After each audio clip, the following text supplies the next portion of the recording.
South India shopping mall the wedding మంత్ర సరికొత్త wedding collection south India shopping mall.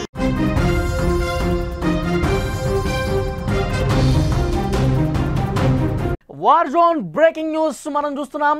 Ukraine పై మళ్ళీ Russia విరుచుకుపడుతోంది. 300 డ్రోన్లు 7 మిసైల్స్తో దాడి చేస్తోంది. ఉక్రెయిన్ ప్రధాన నగరాలే టార్గెట్గా ఈ దాడులు కొనసాగుతున్నాయి. ఉక్రెయిన్ పై నార్త్ కొరియా మిసైల్స్ ప్రయోగం జరుగుతోంది. 5 ఇస్కాండర్ కే క్రూయిజ్లతో దాడి చేస్తోంది.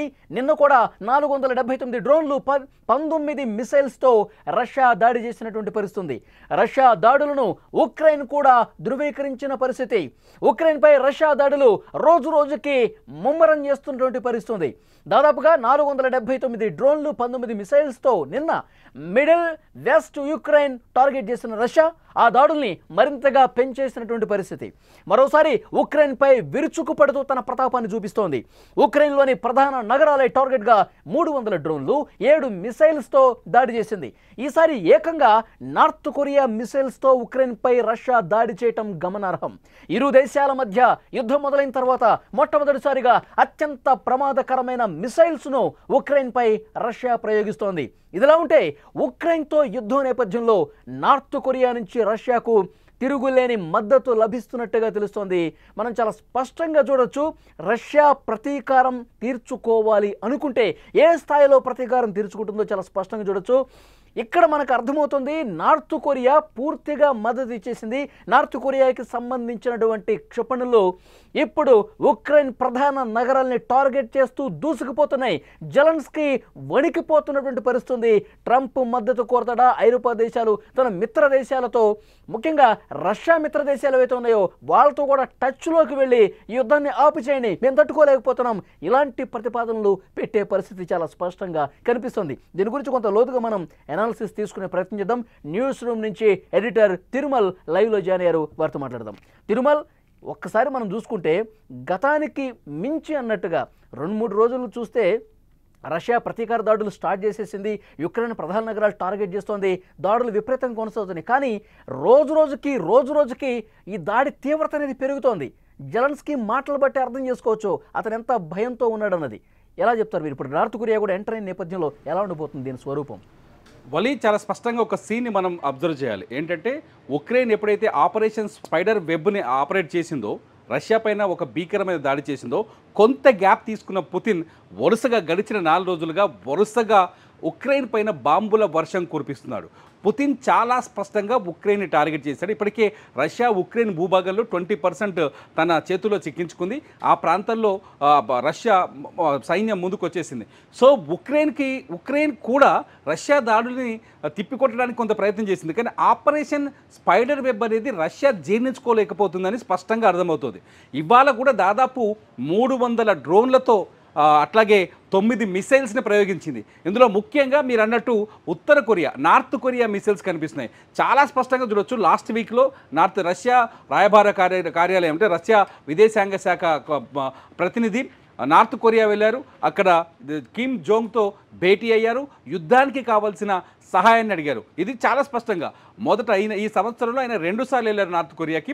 2 సార్లు కూడా కిమ్ చాలా స్పష్టంగా రష్యాకి మేము అన్కండిషనల్గా ఎటువంటి షరతులు లేకుండా మేము సపోర్ట్ చేస్తున్నాము అంటే ఉక్రెయిన్ రష్యా యుద్ధంలో మేము భాగస్వామి అవుతున్నామని ప్రకటించినట్టే అనుకోవాలి. ఇప్పటికే ఉక్రెయిన్ బోలెడంత పేలుడు సామాగ్రిని కావచ్చు, మిసైల్స్ని కావచ్చు, లేకపోతే ఇతర యుద్ధ సామాగ్రికి సంబంధించిన మిలిటరీ సపోర్ట్ని అయితే బోలెడంత రష్యాకు చేస్తుంది. అందుకే జెలెన్స్కీ మొదటి నుంచి చెప్తున్నాడు, ఎవరైతే మేము యుద్ధం చేస్తున్నామో సరిహద్దుల్లో దాదాపు 600 మందికి పైగా నార్త్ కొరియా సైనికులు చనిపోయారు, వాళ్ళ మృతదేహాలు మా దగ్గర ఉన్నాయని ఆల్రెడీ శాంతి చర్చలకు ముందే ఈ విషయాన్ని ప్రకటించాడు. ఆ తర్వాత ఇప్పుడు ఎప్పుడైతే నార్త్ కొరియాకి రష్యా ప్రతినిధులు వెళ్ళారో, కిమ్ ఎప్పుడైతే రష్యాకి బాహాటంగా మద్దతును ప్రకటించారో ఆటోమేటిక్గా నార్త్ కొరియాకి సంబంధించిన మిసైల్స్ పడ్డాయని ప్రపంచానికి చెప్పే ప్రయత్నం చేస్తున్నారు జెలెన్స్కీ ఏం మామూలుగా లేడు. కొద్దిసేపటి క్రితం మీరు ఒకసారి చూస్తే మీడియాలో చాలా స్పష్టంగా ఇప్పటికీ ఎక్స్చేంజ్ ఫైర్ చాలా దారుణంగా జరుగుతుంది. సరిహద్దుల్లో రష్యా డ్రోన్లో అటాక్ కావచ్చు, బాంబు దాడులు కావచ్చు వరుసగా చేస్తుంది. ఉక్రెయిన్ వాటిని తిప్పికొడుతుంది, ఎదుర్కొంటోంది. వ్యూహాత్మకంగా దాడి చేశాడు రష్యా మీద.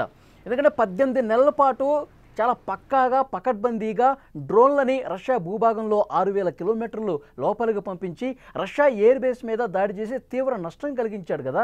ఇప్పుడు యుద్ధ విమానాలు ధ్వంసమయ్యాయి, ఎయిర్ బేస్లు ధ్వంసమయ్యాయి, గుండె మీద కొట్టినట్టు పరిస్థితుంది. ఇప్పుడు నార్త్ కొరియా మద్దతుంటేనే ప్రతీకారం 100% తీర్చుకోగలను అని భావించి నార్త్ కొరియా సపోర్ట్ తీసుకున్న పరిస్థితి ఉందా? అట్లాగే చూడాలా?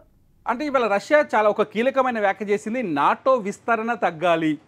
ఒక కీలకమైన వ్యాఖ్య.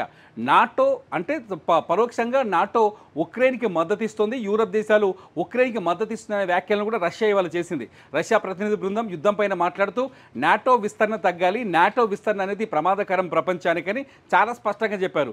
ఎందుకంటే నార్త్ కొరియా పైన జెలెన్స్కీ వరుసగా ఆరోపణలు చేయడం, నార్త్ కొరియా సైన్యం రష్యా సైన్యంతో కలిసి మా పైన దాడులు చేస్తుందని చెప్పడం, నార్త్ కొరియా యుద్ధంలో భాగమైందని చెప్పడం, నార్త్ కొరియా ఓపెన్గా రష్యాకి మద్దతు ప్రకటించడం వల్ల హింసాత్మకం సృష్టించే ప్రయత్నం చేస్తున్నారని చెప్పడం, ఇదంతా చూస్తుంటే జెలెన్స్కీ భయపడుతున్నట్టు అనిపించట్లే.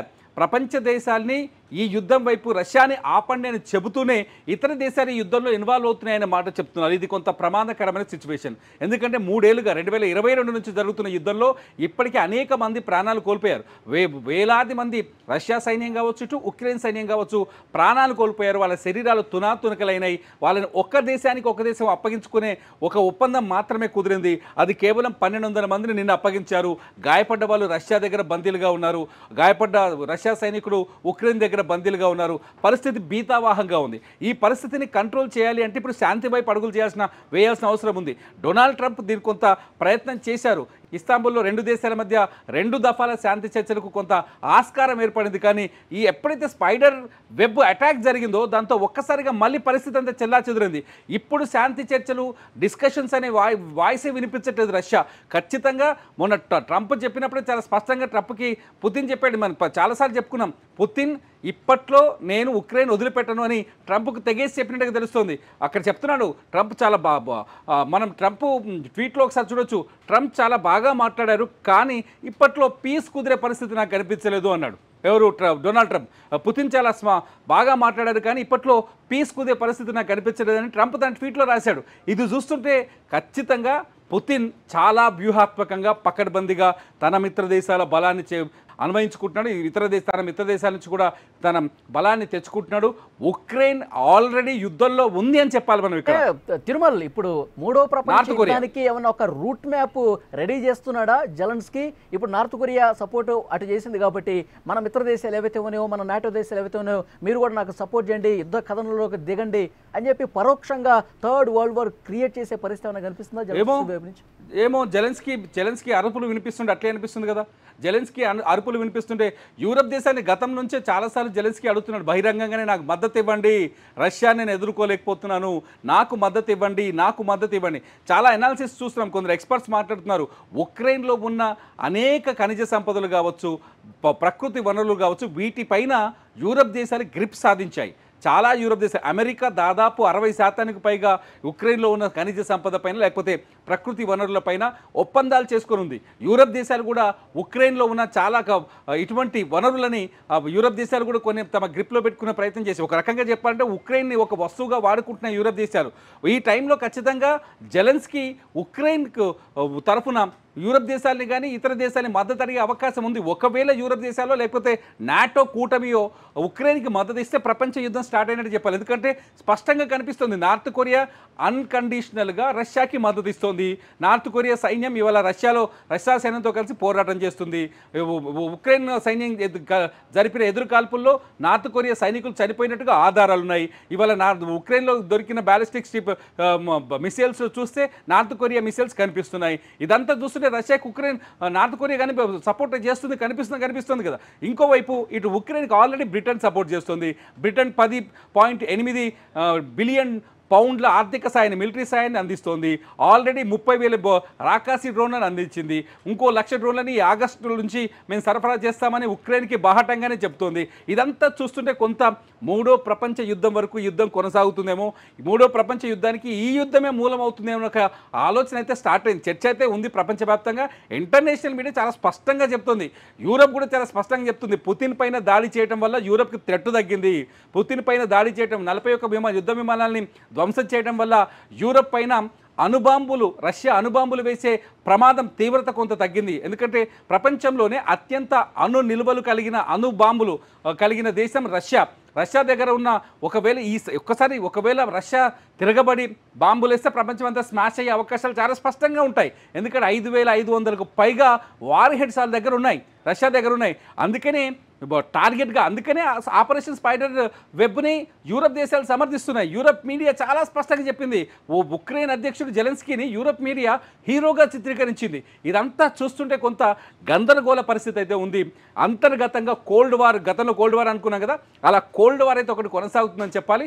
ఖచ్చితంగా ఇది కొంత జెలెన్స్కీ వ్యాఖ్యల వెనుక రాజకీయ వ్యూహం ఉంది. వ్యూహాత్మకమైన వ్యాఖ్యలే చేస్తున్నాడు. ఉక్రెయిన్ బదనాం చేస్తున్నాడు, రేపు ఇంకో దేశాన్ని బదనాం చేసే అవకాశం ఉంటుంది. బాబోయ్ కాపాడండి అంటున్నాడు, దాడులు కూడా చేస్తున్నాడు. ఇదంతా చూస్తే మాత్రం కొంత ఆందోళన ఉందని అనుకోవచ్చు. వలి రోజు రోజుకి తీవ్రత అనేది పెరుగుతుంది. ఎందుకంటే మొన్న 479 డ్రోన్లు, 19 మిసైల్స్, ఇప్పుడు మళ్ళీ 315 డ్రోన్లు, 23 నార్త్ కొరియాకి సంబంధించిన క్రూయిజ్ మిసైల్స్తో దాడి చేసే పరిస్థితి. అంటే ముఖ్యంగా ఉక్రెయిన్ ప్రధాన నగరాలు అల్లాడిపోతున్నాయి. సాధారణ పౌరులు కూడా చాలామంది చనిపోతున్నటువంటి పరిస్థితి. చిన్నపిల్లలు కూడా ఉన్నట్టుగా సమాచారం అయితే వస్తుంది. ఐరాసో కూడా దీన్ని ధృవీకరించినటువంటి పరిస్థితి. ఇది ఇట్లాగే కొనసాగితే అంటే ఏ పాయింట్ వరకు పుతిన్ ప్రతీకారం చల్లారే పరిస్థితి అంటారు? అదే అర్థం కావని పరిస్థితి. ట్రంప్ వచ్చాడు, ఇప్పటికీ ట్రంప్ వచ్చి అడిగాడు కానీ సెట్ అవ్వట్లేదు. ట్రంప్ కూడా కోస తోక ముడిచినట్టుగా కనిపిస్తుంది ఈ రెండు దేశాల మధ్య విషయంలో. రష్యా వినే పరిస్థితిలో కనిపించట్లేదు. ఎందుకంటే రష్యా దాడుల తీరు కూడా మారిపోయింది. గడిచిన అంతకుముందుకు డే లైట్లో అటాక్ చేసిన సందర్భాల్లో ఇప్పుడు రష్యా నైట్ పూట అటాకులు చేస్తుంది. నిన్న సోమవారం చేసిన దాడి 479 డ్రోన్లతో డేలోనే కొట్టింది. ఇవాళ 300 డ్రోన్లు మీరు అన్నట్టు నార్త్ కొరియాకి సంబంధించిన 23 మిసైల్స్ డే లైట్లోనే కొట్టడం, నైట్లోనే ఈవినింగ్ అయిన తర్వాత బాంబుల వర్షం కురిపిస్తుంది. ఎందుకంటే ఉక్రెయిన్ దొంగ దెబ్బ కొట్టింది. వాళ్ళ భూభాగంలోకి వెళ్ళింది, డ్రోన్లని స్మగ్లింగ్ చేసి అక్కడ తీసుకుపోయింది, వాళ్ళ ఎయిర్ బేస్లు టార్గెట్ చేసింది, వాళ్ళ యుద్ధ విమానాలని బాంబర్స్ని చాలా పకడ్బందీతో ప్లాన్తో అటాక్ చేసి వచ్చి సంబరాలు చేసుకుంది. మంట ఉంటుందిగా ఎవరికైనా, ఆటోమేటిక్గా పుతిన్ మంట తగ్గే వరకు బాంబుల వర్షం. దొంగ దెబ్బ కావచ్చేమో కానీ యుక్రెయిన్ మాత్రం వ్యూహాత్మక ఎత్తుగడగా చూస్తుంది.